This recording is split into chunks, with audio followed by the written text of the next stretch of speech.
Nous allons maintenant vous présenter la partie gameplay de notre jeu. Nous devrons faire quelques cuts dans la vidéo, de manière à ce que cette vidéo ne soit pas trop longue. Cela permettra cependant de vous laisser quelques surprises lorsque vous essayerez notre jeu. Lorsque le joueur va arriver dans la carte la première fois en lançant la préhistoire, il va se heurter à un premier challenge qui était cette barrière.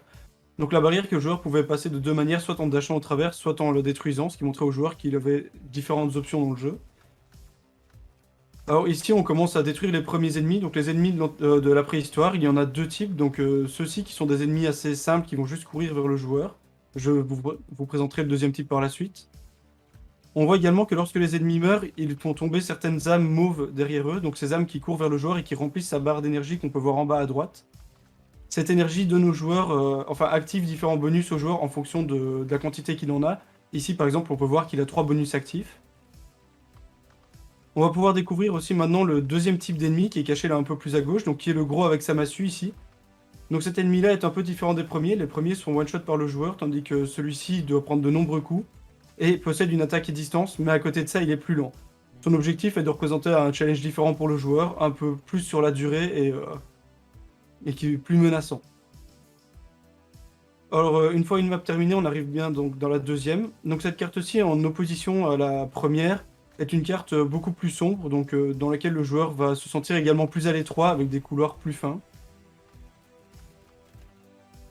Les ennemis vont aussi de temps en temps pouvoir laisser tomber des attaques spéciales, j'en ai pas parlé tout à l'heure, donc des attaques secondaires plutôt. Comme on peut voir ici en bas à gauche dans l'HUD, représenté par les petits missiles que Thomas a déjà utilisé plusieurs fois. Donc l'objectif aussi de cette carte-ci va être que le joueur se sente entouré par les ennemis, les faisant apparaître de part et d'autre autour de lui.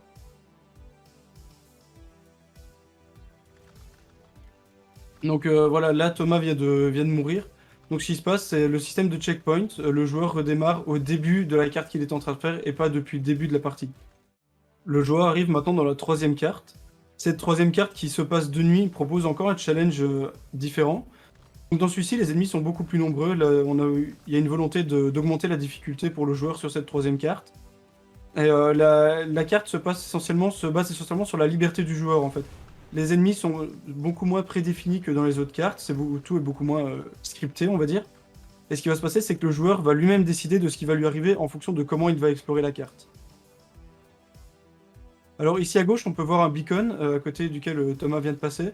Ce beacon est un élément intéressant pour le score, il permet aux joueurs de les détruire, et plus il en détruira, plus il augmentera son score. Il y a également d'autres éléments cachés, que je ne vais pas dévoiler ici dans la vidéo, qui vont permettre aux joueurs d'incrémenter son score.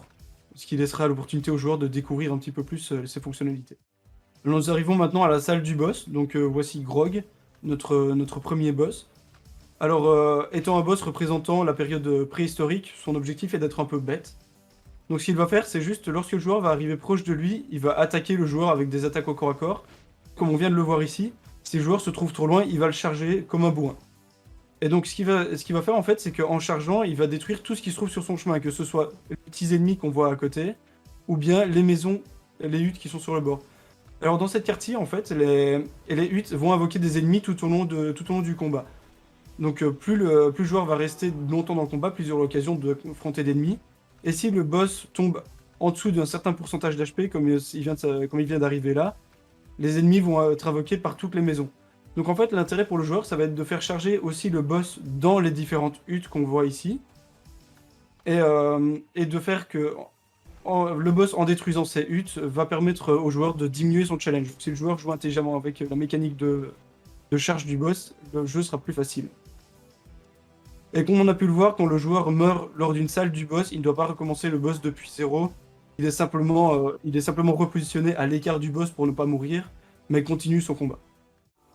Alors le boss, là encore, vient de passer un palier d'appel à l'aide, mais comme on peut le constater, comme beaucoup de maisons ont été détruites, très peu d'ennemis sont venus en renfort du boss.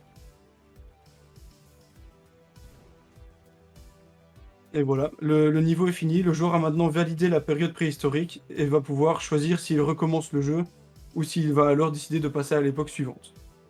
On peut ici voir aussi le tableau des scores décrivant tout ce qui s'est passé, le nombre d'ennemis qui ont été tués, le nombre de fois où le joueur est mort, le temps qu'il a joué, etc., validant son score final. Donc là maintenant, pour un peu mieux illustrer le combat de l'ombre qui se passe lorsque le joueur meurt définitivement et a perdu ses 3 vies, nous avons préparé un peu la scène en ayant un peu d'énergie, puisque pour rappel, plus le joueur a d'énergie, plus l'ombre aura de barres de vie. Donc là, ce qui va se passer, c'est que voilà, Thomas va appuyer sur Revive et va aller affronter l'ombre. Et donc l'intérêt de ce combat maintenant, ça va être pour le joueur de combattre ce boss qui va avoir des patterns différents en fonction du nombre de barres de vie qu'elle a. À chaque fois qu'une barre de vie va être descendue complètement, voilà, la première a été vaincue, l'ombre transmet au joueur une partie de son énergie. Donc là, on voit que deux bonus sont maintenant activés grâce à l'énergie enfin grâce à la vie qui lui a été enlevée. Donc ce boss a vraiment pour intérêt de donner un côté roguelite au jeu dans le cas où le joueur arrive à gérer le combat. Donc là, voilà, une deuxième barre de vie est tombée. Il a désormais 4 bonus à sa disposition.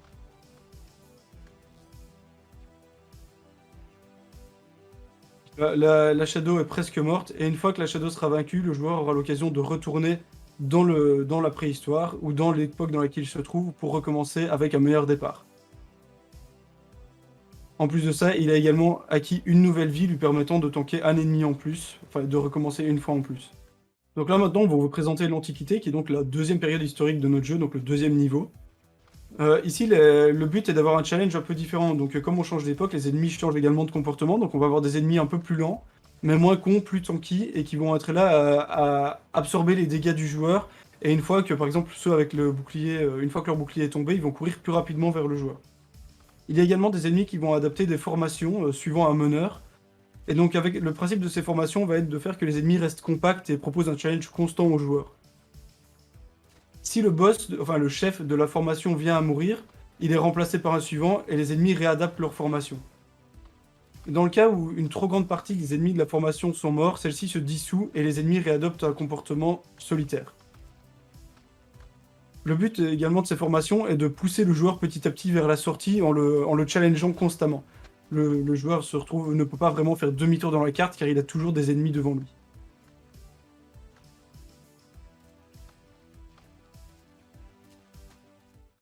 Donc un autre intérêt aussi de l'Antiquité est que on va essayer d'avoir des beaucoup plus gros blocs d'obstacles en fait qui vont avoir pour intérêt de permettre aux joueurs de faire tourner les ennemis autour de ces obstacles-là en fait.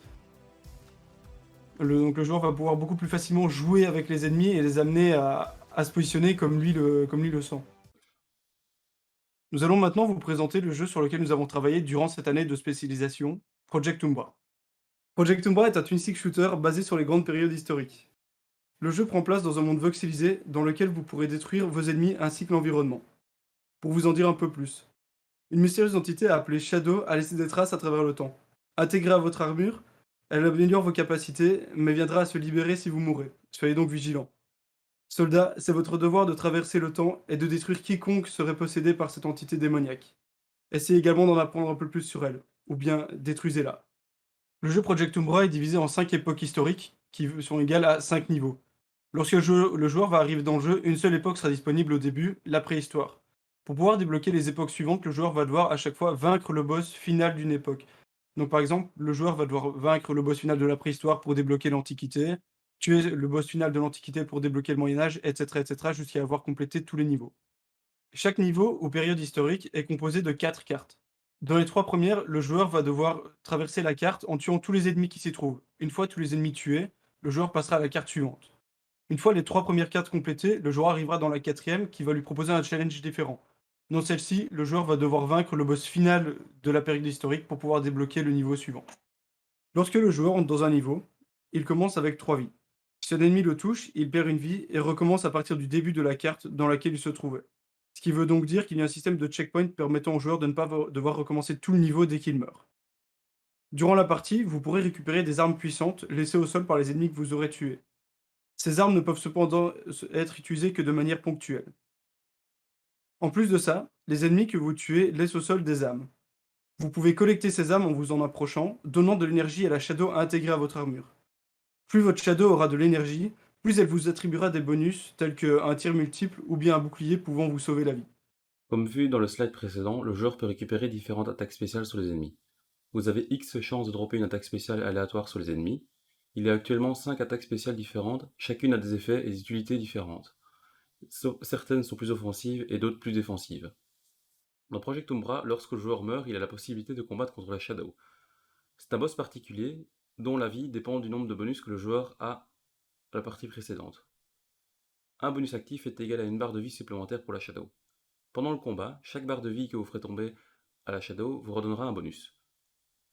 Dans ce combat, deux issues sont possibles, soit la Shadow meurt, soit le joueur meurt. Dans les deux cas, le jeu recommencera la partie. Si le joueur parvient à tuer la Shadow, il gagnera une vie supplémentaire et récupérera tous les bonus de sa partie précédente.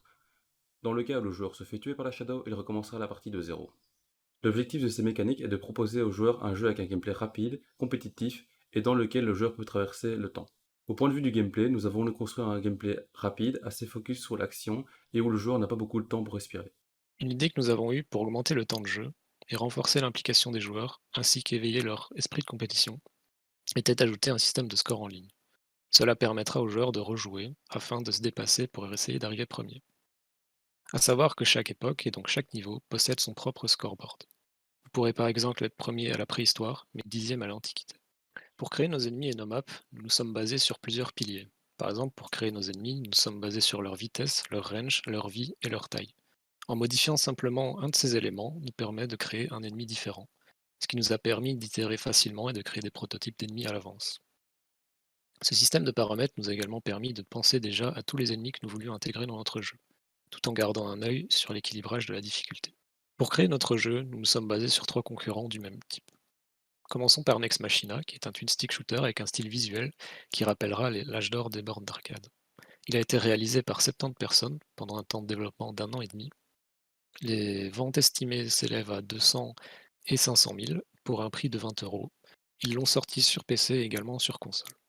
Notre deuxième concurrent est un jeu beaucoup plus petit, Critical Annihilation, réalisé par un développeur indépendant pendant plus ou moins 2 ans et demi. Ses ventes s'élèvent entre 50 et 100 000 pour un prix de 6 euros, cette fois-ci uniquement vendu sur PC. Et enfin, notre dernier concurrent, il s'agit d'Assaut Android Cactus, un twin stick shooter beaucoup plus axé narratif avec une histoire, réalisé par 6 personnes pendant 2 ans. Les ventes s'estiment également à 50 et 100 000 pour un prix de 20 euros sur PC et sur console également. Ce qui nous a permis, nous, de nous positionner avec notre jeu Project Umbra. Nous sommes 3 technical artistes à la Haute École Albert Jacquard, étudiants auto-entrepreneurs dans cette année de spécialisation jeux vidéo. Nous faisons également partie de l'incubateur Lincube. Nous estimons notre temps de développement à 1 an et demi et nos ventes entre 5 et 10 000, pour un prix de 15 euros en vente sur PC uniquement pour le moment. Les joueurs que nous voulons toucher, il s'agit principalement des fans de twin stick shooter et de shooters d'arcade en général, ayant un fort esprit de compétition, allant de 18 à 30 ans, plus ou moins. Notre burn rate s'élève à 6 000 euros par mois, comptant les salaires, les services d'éventuels freelance et les licences des logiciels. Sur 7 mois de production, cela fait 42 000 euros. Nous avons donc besoin de 50 000 euros pour finir le projet dans les meilleures conditions. Nous comptons sortir notre jeu en janvier 2022, avec une campagne marketing qui durerait d'octobre 2021 jusqu'à la sortie du jeu. Merci de nous avoir écoutés. Si vous voulez plus d'informations, vous pouvez nous contacter par mail ou aller voir notre site deltaTimestudio.com.